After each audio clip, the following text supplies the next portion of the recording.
Il faut être pour faire, il faut faire pour avoir. Plusieurs personnes disent, je veux avoir un bon mariage, je veux avoir un bon travail, je veux avoir une bonne situation. Tout le monde veut avoir, mais c'est que la plupart des gens oublient, c'est que avant d'avoir, il y a une action à poser. Si pas une action, il y a des actions à poser, plusieurs actions à poser. Mais avant de poser une action, il faut être qualifié pour poser cette action-là. Ça veut dire qu'il faudrait avoir un certain statut avant de poser une action. Voilà pourquoi je dis toujours, il faut être pour faire, il faut faire pour avoir. Tout ce que vous ferez sera toujours lié à votre être. Et qui dit être parle de votre identité. Les actions que vous poserez seront toujours liées à votre identité. Vous ne pouvez poser aucune action qui n'est pas liée à votre être. Non, c'est impossible. Toute action que chaque personne pose, elle est liée à son être. Ok? Donc, il faut être d'abord pour faire, il faut faire pour avoir. Tous nous voulons posséder, nous voulons avoir des choses, nous voulons avoir, c'est très bien. Mais avant d'avoir ces choses, il y a des actions que nous devons poser, mais ces actions sont motivées par la personne que nous sommes. Voilà pourquoi je vous pose la question, qui êtes-vous ? Qui êtes-vous en réalité? C'est la question que vous devrez vous poser parce que c'est ça, c'est la genèse des actions que vous allez poser. C'est pour ça que c'est important de rebâtir votre identité. Qui êtes-vous réellement? Qui êtes-vous réellement? Jeune, qui es-tu réellement? C'est pour ça que aujourd'hui, je vais t'emmener un petit peu dans la parole pour que tu partes savoir, jeune, qui es-tu? Qu'est-ce qui fait ta force, jeune Jean? Qu'est-ce qui fait ta force? Je suis dans les livres de 1 Jean 2, 14. Voici ce que la Bible dit. Je vous ai écrit, Père, parce que vous connaissez celui qui est dès le commencement. Voici la partie qui m'intéresse. La Bible dit, je vous ai écrit, jeune Jean, parce que vous êtes fort. Parce que vous êtes fort, que la parole de Dieu demeure en vous et que vous avez vaincu le malin.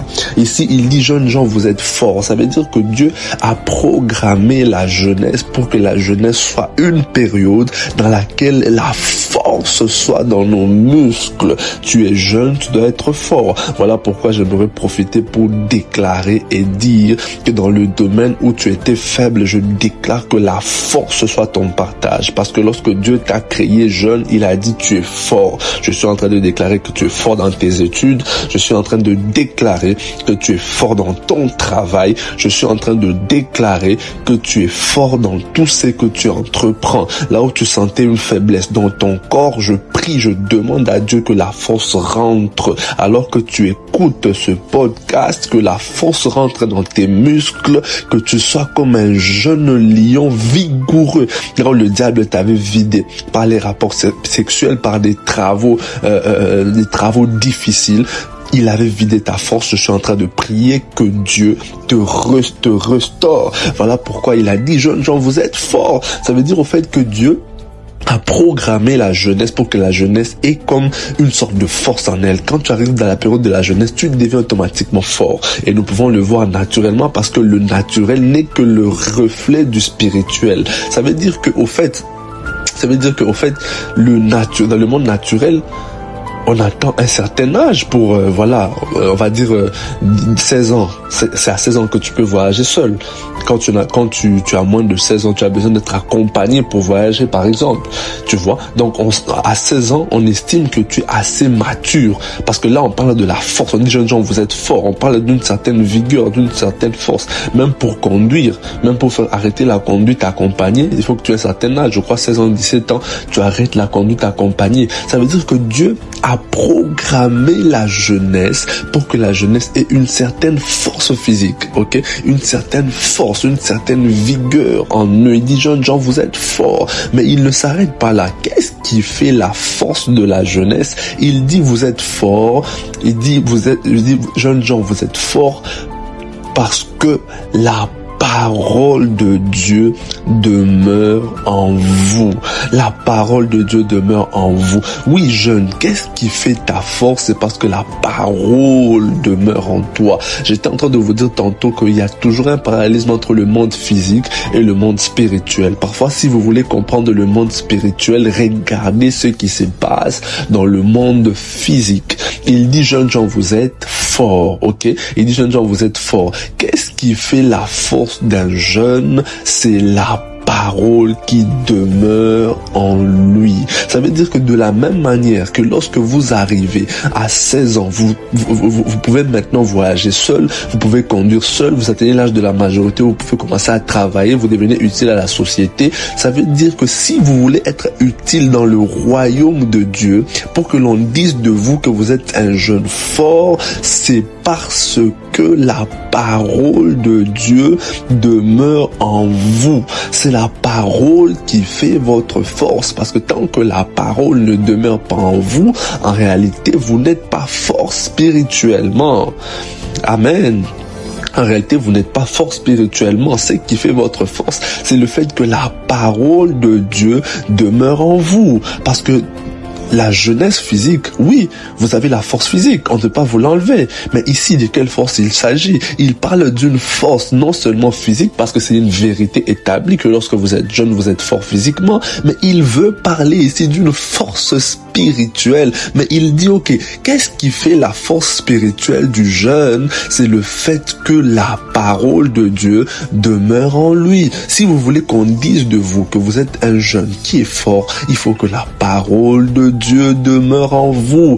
Il faut que la parole de Dieu demeure en vous. Il faut qu'elle soit assise en vous pour que l'on dise de vous que ce jeune-là, il est fort. Parce que déjà, naturellement, dans le physique, Dieu a donné à la jeunesse la force.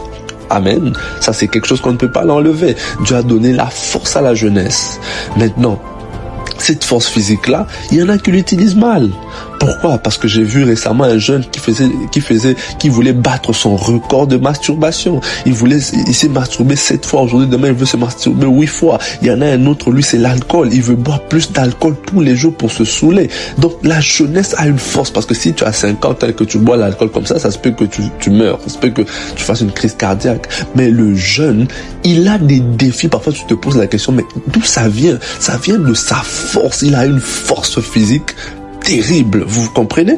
Et Dieu veut que cette force physique soit ralliée à la force spirituelle dont il est question ici, du fait que la parole demeure en lui. Oh mon Dieu, quelle fusion! Un jeune qui est fort physiquement et qui est fort spirituellement par la parole qui demeure en lui, et un jeune qui est automatiquement influent.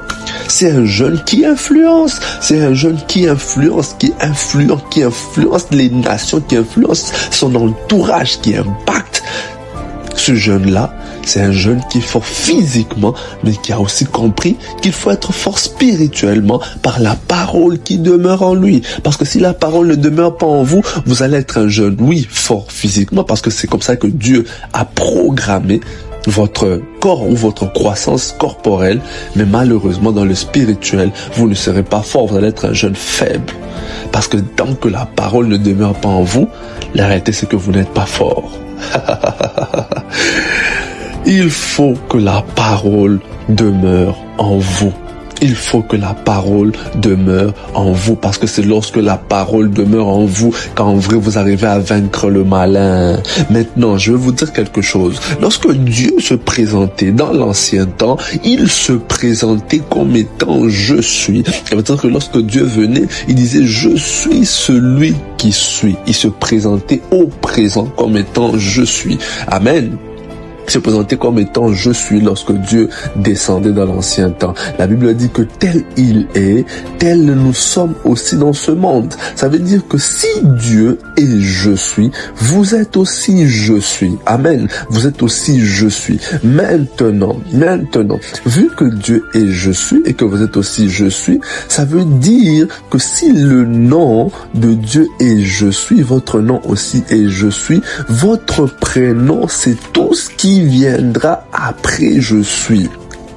Si vous dites « je suis faible », vous le serez. Si vous dites « je suis fort », vous le serez aussi. Pourquoi je vous dis ça? Je vous emmène dans Jean chapitre 1. La Bible dit « au commencement était la parole ». La parole était avec Dieu. C'est deux choses différentes. Ça veut dire qu'elle était avec, deux choses différentes. Et cette parole-là qui était avec était Dieu. Ça veut dire que les paroles que vous dites et vous, au début, c'est deux choses différentes. Mais plus vous le dites, ces paroles et vous ne faites qu'un. Vous devenez ce que vous dites. Si vous dites que vous êtes faible, vous le serez. Il dit la parole était avec Dieu et cette parole, elle était Dieu. Il dit cette parole était Dieu. Dans le verset 2, il dit elle était au commencement avec Dieu. Tout a été fait par elle et rien n'a été fait, et rien de ce qui n'a été fait n'a été fait sans elle. Ça veut dire que votre parole est créatrice. Qu'est-ce que vous dites de vous? Faites attention, jeunes gens, à ce que vous dites de vous. Je ne suis pas incapable, je suis capable. Je suis à l'image de Dieu. Je suis capable, je suis intelligent, je suis fort. C'est ça que vous devez dire parce que rien de ce qui n'a été fait par la parole. Tout ce qui a été fait par la parole. Ça veut dire que tout ce que vous vivez aujourd'hui est à 90%, si pas 100%, le résultat de vos paroles. Le résultat de vos paroles. La Bible dit dans le verset 4 de Jean 1, en elle, il y avait la vie et cette vie était la lumière des hommes. Pour dire que dans votre parole se cache la vie et dans votre parole, il y a une lumière. Il y a une lumière dans votre parole. Mais j'aimerais vous dire d'abord une bonne nouvelle. Avant qu'il y ait une lumière dans vos paroles à vous, vous êtes d'abord vous-même une lumière. Pourquoi? Parce qu'il a dit, jeunes gens, vous êtes forts parce que la parole et que la parole demeure en vous. La parole là, c'est qui? Qui est la parole? Dans Jean 1 ici, la parole c'est Christ. Donc jeunes gens, vous êtes forts parce que Christ habite en vous. Donc si Christ est en toi, je veux commencer par te dire que tu es fort. Je déclare que tu es fort parce que Christ habite en toi. Je déclare que tu es fort parce que Christ vit en toi. C'est ça qui fait ta force. La vérité, c'est qu'il a dit dans le verset 12 de Jean 1, à tous ceux qui l'ont reçu, à ceux qui croient en son nom, elle a donné le pouvoir de devenir enfant de Dieu. Et il a dit, jeunes gens, vous êtes forts parce que la parole demeure en vous. Ça veut dire que cette parole-là, qui demeure en vous, vous donne le pouvoir de devenir enfant de Dieu. Et regardez ce que 1 Jean 2,14 dit. 1 Jean 2,14 dit ceci, que jeunes gens, vous êtes forts parce que la parole demeure en vous et que vous avez vaincu le malin. Quelle est la catégorie des personnes qui peut vaincre le malin? C'est cette catégorie dont la parole demeure en elle. Ça veut dire que c'est la catégorie qui porte Christ. Au fait, la révélation de 1 Jean 2,14, c'est que jeunes gens, vous êtes forts lorsque Christ est formé en vous. Lorsque Christ demeure en vous, vous avez vaincu le malin. Donc j'aimerais ici t'exhorter à faire attention à tes paroles. Fais attention à ce que tu dis. Fais attention à ce que tu dis. Il a été prouvé scientifiquement que lorsqu'une personne parle, tous les membres de son corps s'arrêtent et commencent à observer les paroles qui vont sortir de sa bouche pour s'aligner à ces paroles-là. Vous comprenez?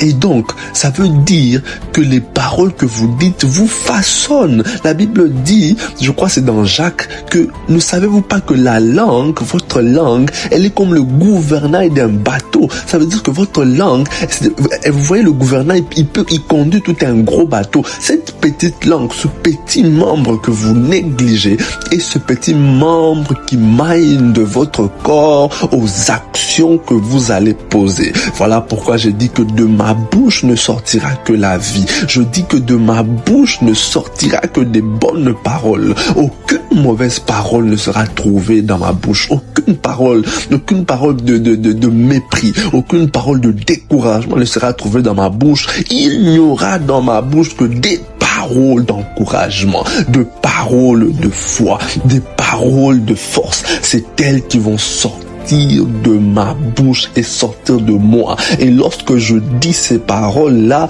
elles maillent de mon corps pour le combat. Elles maillent de mon corps pour la victoire. Je suis appelé à gagner. La victoire est à moi. Je suis un tueur de géants. Je suis un terrasseur de géants. Il n'y a pas d'épreuves qui tiennent devant moi et tout mon corps s'aligne et se mind à cette pensée-là, à ces paroles-là. Donc c'est ça que j'aimerais que vous puissiez retenir. Vos paroles vous façonnent. Qui êtes-vous? Dites ce que Dieu dit de vous. Je commençais par le verset 12. À tous ceux qui l'ont reçu, à ceux qui croient en son nom, elle a donné le pouvoir de devenir enfants de Dieu. Et si Christ est la lumière et que nous portons Christ en nous, jeunes gens, ça veut dire que nous sommes aussi des lumières du monde. Nous sommes appelés à briller. Nous sommes appelés à éclairer. Nous sommes appelés à éclairer tous les ténèbres qui sont autour de nous. Je suis en train de prier pour vous afin que vous soyez cette lumière-là réellement, que vous puissiez éclairer votre entourage, que vous puissiez éclairer votre famille, que vous puissiez éclairer vos amis à l'école et vos collègues au travail, que l'on voie la lumière de Christ en vous commencer à éclairer, que Dieu le fasse maintenant dans votre vie. Amen.